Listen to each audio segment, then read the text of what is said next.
ছড়ার জল থেকে এক নবজাতকের দেহ উদ্ধার হয়েছে। রীতিমতো চাঞ্চল্যকর এই ঘটনাটি সোনামুড়া থানার ধনপুর শঙ্খমোড়া কলোনি এলাকা থেকে উঠে আসে। এলাকায় তীব্র চাঞ্চল্য, ঘটনাস্থলে উপস্থিত হয়েছেন পুলিশ। জানা গেছে এই এলাকায় ছোট্ট একটি নদীর সুইচ গেটের নিচ থেকে উদ্ধার হয়েছে নবজাতকের দেহ। ঘটনা সোনামুড়া থানাধীন ধনপুর বিধানসভা এলাকায় বৃহস্পতিবার সকাল প্রায় 10টা নাগাদ। জানা গেছেও যে ধনপুর বাজারের এই সংলগ্ন এলাকায় জলে মাছ ধরতে যাওয়া এক ব্যক্তির জালে আটকে পড়ে এই নবজাতক শিশুর দেহ।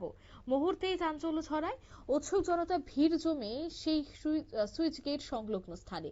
খবর দেওয়া হয় সোনামুড়া থানায়। পরবর্তী সময়ে পুলিশ এসে দেহটি উদ্ধার করে নিয়ে যায়। প্রত্যক্ষদর্শীরা জানায় যে নবজাতকটি মেয়ে ছিল। তবে কি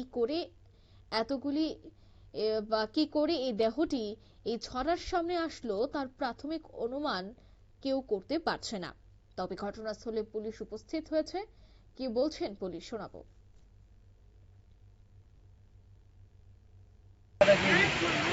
জালের মধ্যে উঠছে, মধ্যে সবাই আমরা এসে দেখতে পারি। কি মনে হয় এরা কোন থেকে আসতে পারে? সম্ভবত অবৈধ পাচ্ছি হবে আর কি। আপনারা কটার নাগাদ খবরটা পাইছেন? হয়তো 10টা 10:30। এই জায়গাটার নাম কি? ধনপুর কলোনি করে। এটা তো একটা ছড়াই, এটার নামটা জানেন? আপনারা শুনলেন পুলিশের বক্তব্য। অর্থাৎ একটি ছড়ার মধ্যেই এই নবজাতক শিশুটির দেহ উদ্ধার হয়েছে। মাছ ধরতে গিয়ে জালে আটকা পড়ে এই নবজাতক শিশুটি। নিয়ে নিচ্ছি ছোট্ট একটি বিজ্ঞাপন বিরতি, সঙ্গে থাকুন।